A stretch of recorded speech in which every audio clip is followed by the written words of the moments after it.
ಸವ್ಯಸಾಚಿ ಸುದ್ದಿ ಜಾಲ ವಾರ್ತೆಗಳಿಗೆ ಸ್ವಾಗತ. ಮಂಡ್ಯದ ಕಲ್ಲಳ್ಳಿ ನಾಗಶ್ರೀ ಸಮುದಾಯ ಭವನದಲ್ಲಿ ಒಕ್ಕಲಿಗ ಸೇವಾ ಟ್ರಸ್ಟ್ ಅಧ್ಯಕ್ಷರಾದ ರವೀಂದ್ರರವರ ಸಮ್ಮುಖದಲ್ಲಿ ಶ್ರೀ ಶ್ರೀ ಶ್ರೀ ನಿಶ್ಚಲಾನಂದ ಮಹಾಸ್ವಾಮೀಜಿಯವರಿಗೆ ಪಾದಪೂಜೆ ಮಾಡಿ ಭಕ್ತಿಯಿಂದ ಗೌರವಿಸಲಾಯಿತು. ಹಾಗೂ ಇದೇ ಸಂದರ್ಭದಲ್ಲಿ PLD ಬ್ಯಾಂಕ್ ಅಧ್ಯಕ್ಷರಾದ ಶಿವಲಿಂಗೇಗೌಡ, PLD ಬ್ಯಾಂಕ್ ಮಾಜಿ ಅಧ್ಯಕ್ಷರಾದ ಬೋರೇಗೌಡ, ಕಾರ್ಯನಿರತ ಪತ್ರಿಕಾ ಸಂಘದ ಅಧ್ಯಕ್ಷರಾದ ನವೀನ್ ಕುಮಾರ್ ಮತ್ತು ಗಂಗಾಧರ್ ಅವರನ್ನು ನಿಶ್ಚಲಾನಂದ ಮಹಾಸ್ವಾಮೀಜಿಯವರು ಆಶೀರ್ವದಿಸಿ ಸನ್ಮಾನಿಸಿದರು. ಹಾಗೂ ಒಕ್ಕಲಿಗ ಮಹಿಳಾ ಮುಖಂಡೆ ರತ್ನಮ್ಮ, ಒಕ್ಕಲಿಗ ಮುಖಂಡರು ಹಾಜರಿದ್ದರು.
ಸರ್ ಒಂದು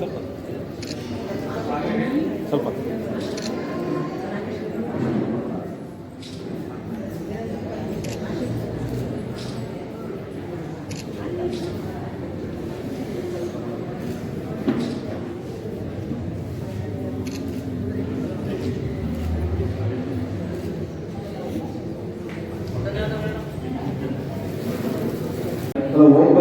ಹೋಗಬೇಕು.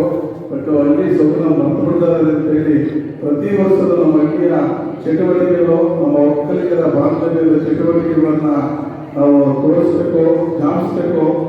ಮುಂದೆ ಹೊಸದಾಗಿ ಉಳಿದಂಥ ಮಕ್ಕಳುಗಳಾಗಲಿ, ಬೆಳೆಯುವಂಥ ಮಕ್ಕಳುಗಳಾಗಲಿ, ನಾವೆಲ್ಲ ನಮ್ಮ ರೈತರ ಕುಲಬಾಂಧವರ ಒಂದು ಚಟುವಟಿಕೆಗಳನ್ನ ತೋರಿಸ್ಬೇಕು ಅಂತ ಹೇಳ್ತಾ ಎಲ್ಲ ಸಂಘಟನೆಗಳು ಪಾಪ ಹೇಳ್ತಾ ಇರ್ತಾರೆ. ನಮ್ಮ ಸುಜಾತರು, ರವೀಂದ್ರವರು, ನಮ್ಮ ಜಮೀನು ಎಲ್ಲ ಎಷ್ಟು ಆಸಕ್ತಿಯಿಂದ ಮಾಡ್ತಾರೆ ಅಂದರೆ ನಮಗೆಲ್ಲ ಬೈತಾ ಇರ್ತಾರೆ ಅವ್ರಿಗೆ ಕರೆಕ್ಟ್ ಟೈಮ್ ಬರಲ್ಲ ಅಂತೇಳಿ.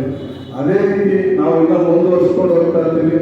ಎಲ್ಲ ಕಾರ್ಯಕ್ರಮಗಳಿಗೂ ನಿಮ್ಮ ಸಹಕಾರ ಇರಲಿ. ಮತ್ತು ನಿಮ್ಮ ಜೊತೆಗೆ ಹೆಚ್ಚೆಚ್ಚು ಜನಗಳ ಕರ್ಕೊಂಡ್ಬಂದು ನಮ್ಮ ಕುಲಬಂಧವನ್ನು ನೀವು ಸಹಕರಿಸಬೇಕು ಅಂತ ಕೇಳ್ತಾ ನಮ್ಮ ಪೂಜ್ಯ ಸ್ವಾಮೀಜಿಯವರ ಬಗ್ಗೆ ಒಂದು ಮಾತಾಡಬೇಕು. ಆದರೆ ನಮ್ಮ ಎಲ್ಲ ನನ್ನ ಈ ಏರಿಯಾದ ಮತ್ತು ಎಲ್ಲ ಬಂದಿರ್ತಕ್ಕಂಥ ಹೊರಗಡೆಯಿಂದ ಬಂದಿರ್ತಕ್ಕಂಥ ತಾಲೂಕುಗಳಿಂದ ಬಂದಿರ್ತಕ್ಕಂಥ ಎಲ್ಲರಿಗೂ ನಾನು ಮತ್ತೊಮ್ಮೆ ಸ್ವಾಗತವನ್ನು ವಹಿಸ್ತಾ, ತಡವಾಗಿ ಈ ಒಂದು ಕಾರ್ಯಕ್ರಮಕ್ಕೆ ಬಂದಿರತಕ್ಕಂಥ ಬಸ್ ಮಾಲೀಕರ ಸಂಘದ ಅಧ್ಯಕ್ಷ ಆಗಿರ್ತಕ್ಕಂಥ ಭಕ್ತವತ್ಸಲರಾವು ಮತ್ತು ನನ್ನ ಗುರುಗಳ ಆಗಿರ್ತಕ್ಕಂಥ ಅನಿಲ್ ಕುಮಾರ್ ಸರ್ ಇವರು ಸಹ ಈ ಕಾರ್ಯಕ್ರಮಕ್ಕೆ ಸ್ವಾಗತವನ್ನು ವಹಿಸ್ತಾ, ಬಂಧುಗಳೇ, ಈ ಒಂದು ಕಾರ್ಯಕ್ರಮ ನಿಜವಾಗ್ಲೂ ಏನಕ್ಕಪ್ಪ ಸುಗ್ಗಿ ಹಬ್ಬ ಮಾಡಬೇಕು ಅಂತ ನಾವು ಸುಗ್ಗಿ ಹಬ್ಬ ಅಲ್ಲ, ನಾವು ಕಾರ್ಯಕ್ರಮ ನಮ್ಮ ಸಂಘದ ಒಂದು ಮೀಟಿಂಗ್ ಮಾಡಬೇಕು ಅಂದ್ಕೊಂಡಿದ್ದೋ. ಆ ಕಾರ್ಯಕ್ರಮದಲ್ಲಿ ಒಂದು ಅರ್ಥಪೂರ್ಣವಾಗಿ ಈ ತಾನೇ ಸಂಕ್ರಾಂತಿ ಆಗೈತೆ, ಮತ್ತು ಒಂದು ನಮ್ಮ ಜನಗಳಿಗೆ ಈ ಒಂದು ಮೆಸೇಜ್ ಹೋಗಲಿ ಅನ್ನೋ ಕಾರಣಕ್ಕೋಸ್ಕರನೇ ಸುಗ್ಗಿ ಹಬ್ಬ ಮಾಡಿದ್ದು. ಆದರೆ ಇತ್ತೀಚಿನ ದಿನಗಳಲ್ಲಿ ನಮಗೆ ಸುಗ್ಗಿ ಅನ್ನೋದು ಮುಂದಿನ ದಿನಗಳಲ್ಲಿ ನಾವು ತೋರಿಸು ಎಲ್ಲನೇ ನಮ್ಮ ಮಕ್ಕಳುಗಳಿಗೆ ಮತ್ತು ಇಲ್ಲ ಅವ್ರ ಮಕ್ಕಳುಗಳಿಗೆ ಫೋಟೋದಲ್ಲಿ ನೋಡಿ ತೋರಿಸ್ತಕ್ಕಂಥ ಪರಿಸ್ಥಿತಿ ನಿರ್ಮಾಣ ಆಗಬೇಕು. ನಮ್ಮೂರಲ್ಲಿ ಸಂಕ್ರಾಂತಿ ಅಂತಂದರೆ ಒಂದು 500 ಜೊತೆ ಎತ್ಗಳು ಕಿತ್ತಾಯಿಸ್ತಕ್ಕಂಥ ಪರಿಸ್ಥಿತಿ ಇತ್ತು ಹಿಂದಿನ ದಿನಗಳಲ್ಲಿ. ಈಗ ಆಲ್ರೆಡಿ 10-15 ಏರ್ಗಳಿದೆ, ಒಂದು 10-15 ಇಲಾಖೆ ಇದೆ. ಆ ಪರಿಸ್ಥಿತಿ ಬಂದ್ಬಿಟ್ಟಿದೆ. ಮುಂದಿನ ದಿನಗಳಲ್ಲಿ ಇದೇ ರೀತಿ ಆದರೆ ಯಾರೋ ಮಾರ್ತಾರೆ, ಕಡಿಯೋರು ಕಡಿತಾರೆ, ತಿನ್ನೋರು ತಿಂತಾರೆ ಅನ್ನೋ ಸ್ಥಿತಿ ಹೊರಟೋಗುತ್ತೆ. ಹಿಂಗಾಗಬಾರ್ದು, ಎಲ್ಲರಿಗೂ ಅದ್ರ ಬಗ್ಗೆ ಅರಿವಿರಲಿ ಅನ್ನೋದಕ್ಕೋಸ್ಕರ ಈ ಸುಗ್ಗಿ ಹಬ್ಬ ಆಚರಣೆ ಮಾಡಬೇಕು ಅಂತ ನಾವಾದರೂ ಅಂದ್ಕೊಳ್ತೀವಿ. ನಿಶ್ಚಲಾನಂದ ಸ್ವಾಮೀಜಿಯವ್ರ ಬಗ್ಗೆ ಒಂದು ಹೇಳಬೇಕು ಅಂತಂದರೆ, ನಿಜವಾಗ್ಲೂ ಈ ಜಿಲ್ಲೆಗೆ ನಮ್ಮ ನಿಜವಾಗ್ಲೂ ಅಪಾರವಾದ ನಷ್ಟ ಆಯಿತು ಅವರು ಸ್ವಾಮೀಜಿ ಆಯಿತು. ಅಷ್ಟೇ ಇನ್ನೊಂದು ವಿಚಾರ ಏನಂದರೆ, ನಮ್ಮ ಜನಾಂಗ ಮತ್ತು ಆ ವಿಶ್ವ ಒಕ್ಕಲಿಗರ ಮತಕ್ಕೆ ಒಂದು ಚೈತನ್ಯ ತುಂಬತಕ್ಕಂಥ ಒಂದು ಒಳ್ಳೆಯ ಹುದ್ದೆ ಸಿಕ್ತು. ಇಂಥ ಇನ್ನು ನೆಕ್ಸ್ಟ್ ಪ್ರಮೋಷನ್ ಆಗಿ ಅವರು DC ಆಗ್ತಾಯಿದ್ರು. 10 ಜನ ಬಡವರ ಕಣ್ಣೀರಿಸ್ತಕ್ಕಂಥ ಕಾಯಕವನ್ನು ಮಾಡ್ತಾಯಿದ್ರು. ಅದು ಒಂದು ಕಡೆ ನಷ್ಟ, ಇನ್ನೊಂದು ಕಡೆ ಈ ಒಂದು ವಿಶ್ವ ಒಕ್ಕಲಿಗರ ಮಠ ನಶಿಸಿ ಹೋಗ್ತಕ್ಕಂಥ ದಿನಗಳಲ್ಲಿ ಅದಕ್ಕೆ ಹೋಗಿ ಇವರು ಪುನಶ್ಚೇತನ ಕೊಡ್ತಕ್ಕಂಥದ್ದು ಸಂತೋಷದ ವಿಚಾರ ಆಗಿದೆ ಅಂತ ನಾನಾದರೂ ಭಾವಿಸ್ಕೊಳ್ತೀನಿ. ಆದರೆ ಅವ್ರಿಗೆ ತುಂಬ ಡೆಡಿಕೇಶನ್, ಒಂದು ನಿಮಿಷ ಸಹ ಕಾಲವನ್ನು ವ್ಯಯ ಮಾಡಿದೆ. ಅವರಿಂದಲೂ ನಾನು ಕಲ್ತಿದ್ದು ಭಾಳಷ್ಟು ವಿಚಾರಗಳಿದೆ. ಒಂದು ನಿಮಿಷವೂ ಸಹ ಯಾವುದೇ ಒಂದು ಇವತ್ತು ಸಾಹಿತ್ಯ ಸಮ್ಮೇಳನ ಸಕ್ಸಸ್ ಆಯಿತು ಅಂತ ತುಂಬ ಜನ ಹೇಳ್ತಾರಲ್ಲ, ಅದಕ್ಕೆ ಅವರು ತುಂಬ ಶ್ರಮ ಇತ್ತು. ಇನ್ನೇನು ದಿವಸ ಅವರು ಅಲ್ಲಿ ಕಾರ್ಯನಿರ್ವಹಿಸಿದರೆ ನೆನ್ನೆ ಎಲ್ಲರೂ ಗೌರವ ವಂದನೆಗಳ ಅನುಭವ ಆಚರಿಸ್ಕೊಂಡ್ರು. ಅದರಲ್ಲಿ ಅವರು ಸಹ ಪಾಲ್ಗೊಳ್ಬೇಕಾಗಿತ್ತು. ಎಲ್ಲ ಶ್ರಮವನ್ನು ಹಾಕಿ ಬೇಸ್ ರೆಡಿ ಮಾಡಿಕೊಂಡು ಒಂದು ಕಾರ್ಯಕ್ರಮ ನಡೆಸಿ ಅಂತ ಹೇಳಿ ಬಿಟ್ಕೊಟ್ಟವರು ಅವರು.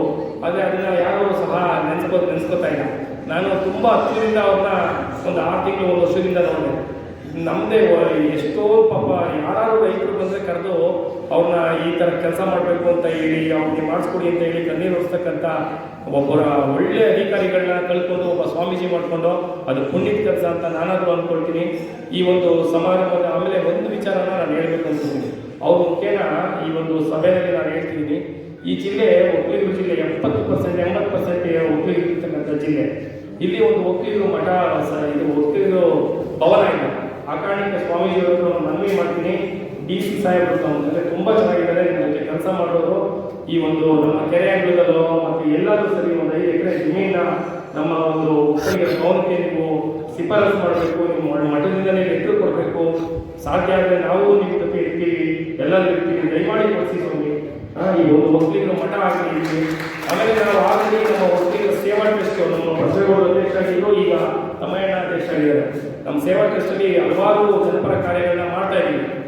ಏನಪ್ಪ ಅಂತಂದರೆ ಪ್ರತಿ ವರ್ಷ ಪ್ರತಿಭಾನ್ವಿತ ವಿದ್ಯಾರ್ಥಿಗಳಿಗೆ ನಾಗನಗರದಲ್ಲಿ ಒಂದು ಪ್ರತಿಭಾ ಪುರಸ್ಕಾರ ಅದನ್ನೆಲ್ಲ ಮಾಡ್ತಾ ಇದ್ದೀವಿ. ಅದ್ರ ಜೊತೆಗೆ ನಾವು ಕೆಂಪೇಗೌಡರ ಪ್ರತಿಭೆನ ಮಾಡಲೇಬೇಕು ಅಂತ ಹೇಳಿ ಆಲ್ರೆಡಿ ನಗರಸಭೆಯಿಂದ ನಾವು ಅದನ್ನು ಮಂಜೂರಾತಿ ಮಾಡಿಕೊಂಡು ನಮ್ಮ ಅಕ್ಕ ಅಧ್ಯಕ್ಷ ಆಗಿದ್ದಂಥ ಅವಧಿನಲ್ಲಿ ಈಗ ಏನಂತೂ ಕೆಂಪೇಗೌಡ ಉದ್ಯಾನವನ ಮಾಡಿದ್ದೀವಿ. ಆ ಪಾರ್ಕ್ನ ದತ್ತು ತಗೊಂಡು ಕಾರ್ಯನಿರ್ವಹಿಸ್ತಾ ಇದ್ದೀವಿ. ಆ ಒಂದು ಪಾರ್ಕ್ನಲ್ಲಿ ನಾವು ಕೆಂಪೇಗೌಡ ಪ್ರತಿಮೆ ಮಾಡಬೇಕು, ಅಶ್ವಗೌಡ ಕೆಂಪೇಗೌಡ ಪ್ರತಿಮೆ, ಕೆಳಗಡೆ ಲೈಬ್ರರಿ, ಇದನ್ನು ಮಾಡಬೇಕು ಅಂತ ನಾವೆಲ್ಲರೂ ಹಣ ಕೊಟ್ಟಿದ್ದೀವಿ. ಅದಕ್ಕೆ ಎಲ್ಲರೂ ಸಹಕಾರ ಬೇಕು. ದಯಮಾಡಿ 10 ಜನನ ಒಂದು 5 ಸರಿ ಕರೆದ್ರೆ ಮಾತ್ರ ಕಾರ್ಯಕ್ರಮಕ್ಕೆ ಬರ್ತಕ್ಕಂಥ ಈ ಒಂದು ಮನಸ್ಥಿತಿ ಹೋಗಬೇಕು. ಬೇರೆ ಕಾರ್ಯಕ್ರಮಗಳನ್ನ ದಯಮಾಡಿ ಹೋಗಿ ನೋಡಿ. ನೀವು ಒಬ್ರಿಗೆ ಹೇಳಿದ್ರೆ ಅವ್ರು 5 ಜನ ಕರ್ಕೊಂಡ್ಬರ್ತಾರೆ, ನಾವು 5 ಜನಕ್ಕೆ ಹೇಳಿದ್ರೆ ಒಬ್ರು ಬರ್ತಾರೆ. ಇದು ಯಾಕೆ ನಾವು ಜಾಸ್ತಿ ಇದ್ದೀವಿ ಅಂತ ಅಹಮ ಏನು ಅಂತ ನನಗೆ ಅರ್ಥ ಆಗ್ತಾ ಇಲ್ಲ. ಪ್ರತಿ ದಿವಸ ದಯಮಾಡಿ ಇದನ್ನು ಅರ್ಥ ಮಾಡ್ಕೊಳ್ಳಿ ಪ್ಲೀಸ್. ನಮ್ಮ ಒಂದು ಈ ಒಂದು ಕೆಲಸಕ್ಕೆ ನೀವೆಲ್ಲರೂ ಕೈ ಜೋಡಿಸಿ ಈ ಒಂದು ಜಿಲ್ಲೆಯಲ್ಲಿ ಹೃದಯ ಭಾಗದಲ್ಲಿ ಕೆಂಪೇಗೌಡ ಪ್ರತಿಮೆ ಮಾಡೋದಕ್ಕೆ ನಿಮ್ಮೆಲ್ಲರೂ ಸಹಕಾರ ನಾನು ಕೈ ಮುಗ್ದಿ ವಿನಂತಿಸ್ಕೊಳ್ತಾ ಇದ್ದೀನಿ. ನಿಮ್ಮೆಲ್ಲರೂ ಸಹಕಾರ ಇದೆ, ಅದು ಹಾಗೆ ಇರುತ್ತೆ. ನೀವು ಯಾವುದೇ ಒಂದು ಕೆಲಸ ಒಂದೇ ದಿನ ಆಗೋದಿಲ್ಲ, ಒಂದು ದಿವಸ ಆಗುತ್ತೆ. ಅದಕ್ಕೆ ನಿಮ್ಮೆಲ್ಲರೂ ಸಹಕಾರ ಬೇಕು ಅಂತ ನಾನು ಕೇಳ್ಕೊಳ್ತಾ ಈ ಒಂದು ಆಮೇಲೆ ನೀವು ಎಲ್ಲ ಎದೆ ಉಪ್ಪಿಸ್ಕೊಂಡು ಓಡಾಡ್ತಕ್ಕಂಥ ಒಂದು ಜನಾಂಗ. ಕಾರಣ ಏನಂತಂದ್ರೆ ರೈತ ಬೆಳೆದಂಥ ಬೆಳೆನ ಎಲ್ರಿಗೆ ಕೊಟ್ಟು ಆಮೇಲೆ ಉಳಿದುದನ್ನ ಮನೆಗೆ ತಗೊಂಡು ಹೋಗ್ತಕ್ಕಂಥ ಪರಿಪಾಠ ಇದೆ. ಯಾರಿಗಿರ್ಬೋದು, ಅದು ಮೊದಲು ಇದು ಎಲ್ಲ ಜನಾಂಗದವ್ರಿಗೆ ಆಚಾರ್ಯರಿಗಿರ್ಬೋದು, ಇನ್ನೊಬ್ಬರಿಗಿರ್ಬೋದು, ಎಲ್ಲರಿಗೂ ಕೊಟ್ಟು ನಮ್ಮ ಇದ್ರವರು ಅಂತ ಹೇಳಿ ಕುಲದವರು ಅಂತ ಹೇಳಿ ಕೊಡ್ತಾ ಇರ್ತಕ್ಕಂಥ ಪರಿಪಾಠ ಇತ್ತು. ನಮ್ಮ ಗುರುಗಳಾಗಿರ್ತಕ್ಕಂಥ ಅನಿಲ್ ಕುಮಾರ್ ಸರ್ ಅವರು ಸಹ ಒಕ್ಕಲಿಗರ ಸಂಘ ಚುನಾವಣೆಯಲ್ಲಿ ತುಂಬ ಇದಾಗಿ ನಿಂತ್ಕೊಂಡು ತುಂಬ ಒಳ್ಳೆ ಓಟ್ಗಳನ್ನ ತಗೊಂಡಿದ್ರು. ಆದರೆ ಅಂಥವ್ರನ್ನ ಆಯ್ಕೆ ಮಾಡಿಲ್ಲ. ಅವ್ರಿಗೂ ಅಂತ ಇದೆಲ್ಲ ಇರ್ತಕ್ಕಂಥ ಈ ಜನಾಂಗದ ಬಗ್ಗೆ ನೀವೆಲ್ಲರಿಗೂ ಆಸಕ್ತಿ ಇಲ್ಲಿ ಮುಂದಿನ ದಿನಗಳಲ್ಲಿ ನೀವೆಲ್ಲರೂ ಸಪೋರ್ಟ್ ಮಾಡಿದ್ರೆ ಈ ಜಿಲ್ಲೆ ಒಂದು ಸದೃಢವಾಗಿ ಒಕ್ಕಲಿಗರ ಸಂಘವನ್ನು ಕಟ್ಬೋದು ಅಂತ ಈ ಒಂದು ಇದರಲ್ಲಿ ನಿಮ್ಮೆಲ್ಲರೂ ಆಶೀರ್ವಾದ ಇದೆ ಅಂತ ಕೇಳ್ಕೊಳ್ತಾ ಈ ಒಂದು ಕಾರ್ಯಕ್ರಮ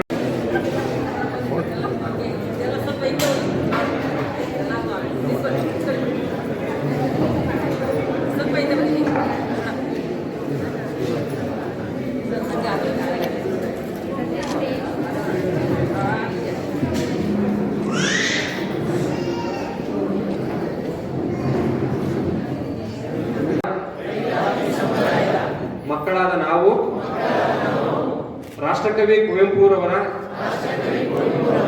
ಆದರ್ಶಗಳನ್ನು ಹಾಗೂ ವಿಶ್ವಮಾನವ ಸಂದೇಶವನ್ನು ನಮ್ಮ ಬದುಕಿನಲ್ಲಿ ಆಚರಿಸಲು ಅನುಷ್ಠಾನಗೊಳಿಸಲು ಪ್ರಯತ್ನ ಮಾಡುತ್ತೇವೆ. ರಾಷ್ಟ್ರಕವಿ ಕುವೆಂಪುರವರು ರೈತ ಸಮುದಾಯದ ಕುಟುಂಬಗಳಿಗೆ ಆಗುತ್ತಿದ್ದ ಆರ್ಥಿಕ ಹೊರೆಯನ್ನು ತಪ್ಪಿಸಲು, ಸರಳತೆಯನ್ನು ಮೂಡಿಸಲು, ಮೌಢ್ಯತೆಯನ್ನು ಹೋಗಲಾಡಿಸಲು ನೀಡಿದ ಮಂತ್ರ ಮಾಂಗಲ್ಯ ಪದ್ಧತಿಯ ಅನುಷ್ಠಾನಕ್ಕೆ ವೈಯಕ್ತಿಕವಾಗಿ, ಕೌಟುಂಬಿಕವಾಗಿ, ಸಾಮುದಾಯಿಕವಾಗಿ ಸಮಾಜದ ಎಲ್ಲರನ್ನೂ ಪ್ರೇರೇಪಿಸಲು ಶಪಥ ಮಾಡುತ್ತೇವೆ. ಡಾಕ್ಟರ್ ಬಾಲಗಂಗಾಧರನಾಥ ಮಹಾಸ್ವಾಮೀಜಿಯವರ ದಿವ್ಯ ಸ್ಮರಣೆಯ ಈ ಸಂದರ್ಭದಲ್ಲಿ 100ಕ್ಕೆ 100ರಷ್ಟು ಮನಸಾರೆ ಜನಸಮುದಾಯಕ್ಕೆ ತಿಳುವಳಿಕೆ ನೀಡಲು ಪ್ರಯತ್ನಿಸುತ್ತೇವೆ. ಧನ್ಯವಾದ. ಇವತ್ತು ಈ ಒಕ್ಕಲಿಗರ ಸಂಘಕ್ಕೆ ನನ್ನ ಆತ್ಮೀಯರಾದ ರವೀಂದ್ರ ಅವರು ತಾಲೂಕು ಕಡೆಯಿಂದ ಜವಾಬ್ದಾರಿ ಪ್ರಾರಂಭದಲ್ಲಿ ನಿರುತ್ಸಾಹವಾಗುತ್ತದೆ. ನ್ಯಾಯ ಒದಗಿಸಕ್ಕಾಗತ್ತಾ, ನನ್ನ ಸಂಪೂರ್ಣ ತೊಡಗಿಸ್ಕೊಳ್ಳಕ್ಕಾಗ್ತಕ್ಕಂಥ ಭಯದಿಂದ ನಾನು ಸ್ವಲ್ಪ ಪ್ರಾರಂಭದಲ್ಲಿ ನಿರಾಸಕ್ತಿ ಹೊಂದಿದ್ರು ಕೂಡ ಅವರೆಲ್ಲರೂ ಮಾಡ್ತಾ ಇರ್ತಕ್ಕಂಥ ಕೆಲಸ ಜೊತೆಗೆ ನಾನು ಬಾಣಸವಾಡಿ ನಾಗಣ್ಣರವರನ್ನ ಬಹಳ ಹತ್ತಿರದಿಂದ